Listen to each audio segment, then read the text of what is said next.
Syukurilah anak negeri ini mau berbagi. Cintai dan banggakan ia, karena negeri inilah yang memberimu segalanya. Bukan negeri miskin di sana yang mengusir putra-putrinya karena tidak mampu memberinya sepotong roti dan sesuap nasi.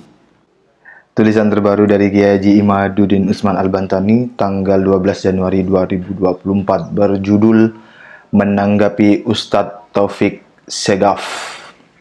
Teman-teman bisa membacanya sendiri secara mandiri di link yang saya sematkan di kolom deskripsi. Bagi yang preferensinya adalah audio bisa mengikuti pembacaan saya, namun mungkin agak lambat karena saya akan merespon sedikit-sedikit tentang topik ini. Menanggapi Ustadz Taufik Segaf. Lama penulis menanti jawaban Ustadz Taufik Segaf tentang 12 pertanyaan penulis, namun ia tak kunjung datang. Konsekuensinya bila 12 pertanyaan dan narasi ilmiah yang penulis kirimkan bahwa Ba'alwi bukan keturunan Nabi tidak bisa dijawab dan dibantah, maka mereka seharusnya merasa malu untuk mengaku di hadapan publik bahwa mereka adalah keturunan Nabi Muhammad SAW. Kini telah tersebar dan telah banyak diyakini masyarakat luas bahwa Ba'alwi bukanlah keturunan baginda Nabi Muhammad SAW.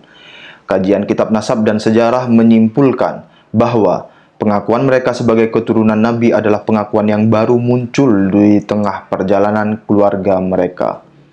Hasil tes DNA menyebutkan bahwa keluarga mereka berhaplogrup G, yaitu klasifikasi bahwa mereka bukan orang Arab, apalagi keturunan Nabi. Nasab bukanlah rukun iman, di mana sebuah proposisi dalam kurung pernyataan harus diyakini apa adanya sebagaimana ia diperkenalkan. Nasab adalah sebuah silogisme yang tidak bisa berdiri dari ruang hampa. Ia memerlukan premis pendahuluan dari masa lalu, sehingga sebuah pengakuan nasab hari ini kemudian bisa disidangkan di tengah meja ilmiah sesuai kesahihan premis masa lalunya. Ketika 12 pertanyaan penulis tidak mampu dijawab, sebuah video YouTube diunggah. Saya sudah nonton videonya. Dalam video itu, tampak Ustadz Taufik Segaf duduk di sebuah bangku dalam sebuah pertemuan, entah cara pengajian atau lainnya. Lalu seseorang yang tidak tampak dalam video bertanya, "Ustadz, bagaimana kita menanggapi isu yang terkait tersebarnya terputusnya nasab Sadah Bani Alwi ini, di mana kita sebagai pecinta, kita merasa sakit hati, bahkan ada ulama yang membenarkan ucapan ini." Belum selesai bertanya, Taufik memotong, "Siapa ulamanya? Sekelas apa ulamanya?" "Ya itu kan, itu aja ya pertanyaannya." Lalu penanya itu melanjutkan, "Sama yang kedua, Ustadz, bagaimana hukumnya sumpah atas nama Allah atau kitab Al-Quran, akan tetapi ia juga memberikan konsekuensi seperti apabila ucapan dia salah, ia akan mati, dan apabila ucapan orang itu benar, apakah bisa disebutkan ucapan orang ini benar?" Tanda tanya. Lalu Ustadz Taufik menjawab, "Ulama itu siapa? Sekelas siapa? Kita nih kadang-kadang mengatakan ulama. Ulama yang mana? Sekarang saya mau tanya, kalau ada orang mengatakan Imam Syafi'i berkata A, lalu ia mengatakan Imam Syafi'i keliru, ulama. Misalnya, Imam Nawawi itu keliru, yang benar itu begini, penemuan saya begini, itu ulama. Ya gak? Ahli nasab mengatakan nasab Ba'alwi itu tersambung. Kemudian ada orang pakai sorban mengatakan gak tersambung, ulama. Males, paham ya? Itu bukan ulama, itu ulam filma. Dia bukan ulama, ada apa diladeni? Masa ulama? Sudah jelas. Jadi kalau orang itu kalau ngomong dilihat siapa yang ngomong, apa omongannya, siapa yang diomongin. Anda bisa tahu itu. Ini ada orang di pasar mengkritik profesor. Paham ya? Omongannya ngelantur. Saya sudah nonton videonya itu kemarin atau lusa itu. Di video tersebut Taufik Segaf itu membahas itu memangnya ulama, kira-kira begitu ya. Itu sebenarnya gampang aja dijawab. Memangnya Taufik Segaf ulama? Sama, tinggal di mirroring aja. Memangnya Rizik Imam Buncit ulama? Sama aja, tinggal diadu aja sebenarnya. Tinggal diadu kapasitas keilmuan kan?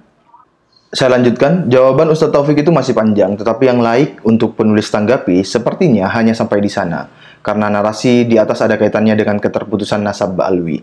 Jawaban lainnya agaknya tidak terlalu perlu ditanggapi, karena hanya narasi apologetik yang tidak pantas dijawab orang-orang berilmu. Sebenarnya jawaban Taufik yang penulis kutip itu pun tidak memenuhi standar jawaban ilmiah, tetapi itu kesempatan bagus yang bisa penulis ambil untuk mengatakan kepada masyarakat bahwa terputusnya nasab Ba'alwi itu memang merupakan sebuah kebenaran yang tidak dapat dibantah. Terbukti dari ketuanya saja ketika ditanya tentang tanggapan atau jawaban terhadap tesis bahwa Ba'alwi bukanlah keturunan Nabi Muhammad SAW hanya mampu menjawab dengan jawaban seperti di atas. Tidak ada dalil, tidak ada pendapat ulama yang disebutkan, tidak ada bantahan dari 12 pertanyaan dan narasi penulis, kecuali mengelak dan memframing bahwa yang berpendapat itu bukanlah ulama. Ia hanya orang-orang di pasar. Ia mengatakan yang membatalkan nasab Ba'alwi bukan ulama. Padahal dalam surat penulis, selain penulis sematkan nama lengkap penulis, penulis pula tambahkan bahwa penulis adalah pengasuh pondok pesantren, Ketua Komisi Fatwa MUI Provinsi Banten, dan pengurus LBM PBNU. Masa pengasuh pondok pesantren bukan ulama? Ketua Komisi Fatwa bukan ulama? Pengurus LBM PBNU bukan ulama?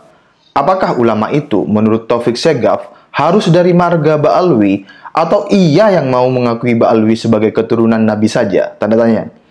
Kata Taufik, yang membatalkan nasab Ba'alwi hanya sekelas orang-orang di pasar. Ini penghinaan.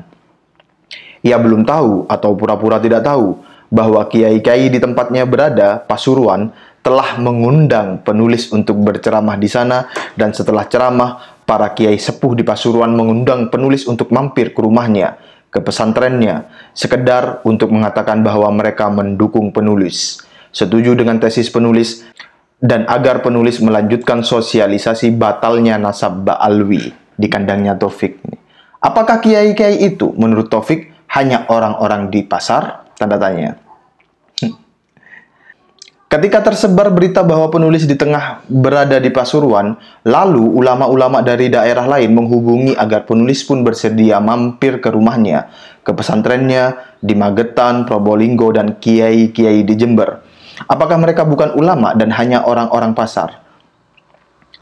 Banyak ulama-ulama yang telah menghubungi penulis agar jika penulis berada di daerahnya, penulis bersedia mampir ke rumahnya, ke pesantrennya, dan kebanyakan dari undangan silaturahmi itu belum dapat penulis penuhi karena keterbatasan waktu. Beberapa PCNU di Pulau Jawa bahkan telah mengundang penulis. Mereka mengumpulkan pengurus mulai dari jajaran Suriah, Tanfiziah, MWC, sampai ke pengurus ranting untuk berdiskusi dengan penulis.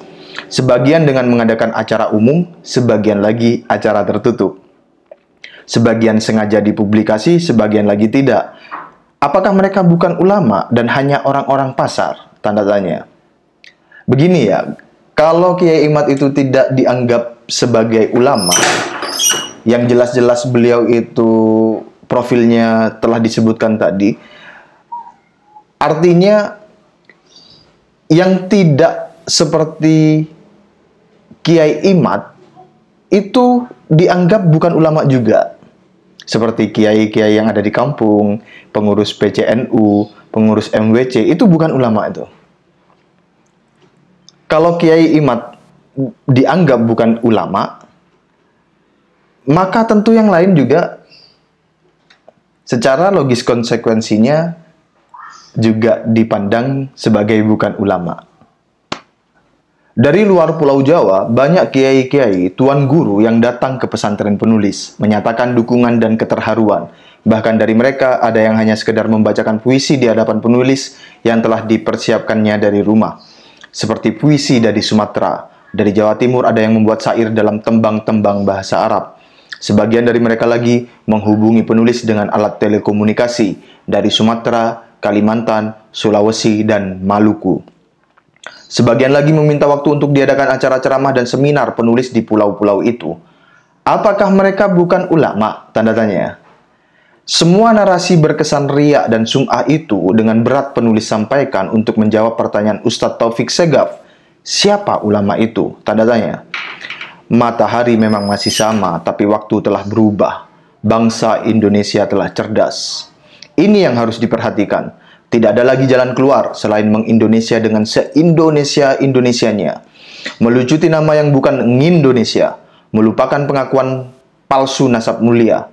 Tataplah masa depan dengan persiapan pengetahuan dan prestasi yang membanggakan, bukan dengan hal lain yang mencederai kemanusiaan. Tanah air ini kaya raya, subur dan makmur. Tanahnya dapat memberi kenyang semua yang ada di atasnya. Airnya dapat menghilangkan dahaga putra-putrinya. Syukurilah anak negeri ini mau berbagi. Cintai dan banggakan ia. Jangan lagi sebut nama negeri jauh yang dapat membuat putra-putri negeri ini cemburu. Karena negeri inilah yang memberimu segalanya. Bukan negeri miskin di sana yang mengusir putra-putrinya karena tidak mampu memberinya sepotong roti dan sesuap nasi. Indonesia ini tanah pusaka, tercipta dengan takdir makanan yang melimpah. Putra-putrinya cerdas, sopan, dan berbudaya. Borobudur dan Prambanan adalah bukti bahwa bangsa ini adalah bangsa berperadaban besar dan kebudayaan yang tinggi. Ia hanya sejajar dengan Yunani dengan Koloseumnya, Mesir dengan piramidanya, Cina dengan temboknya, dan Turki dengan Göbeklinya. Penulis Kiai Haji Imaduddin Usman Al-Bantani. Secara implisit, Yaman dan Tarim tidak sejajar dengan kebudayaan dan peradaban Nusantara. Terima kasih. Wassalamualaikum warahmatullahi wabarakatuh.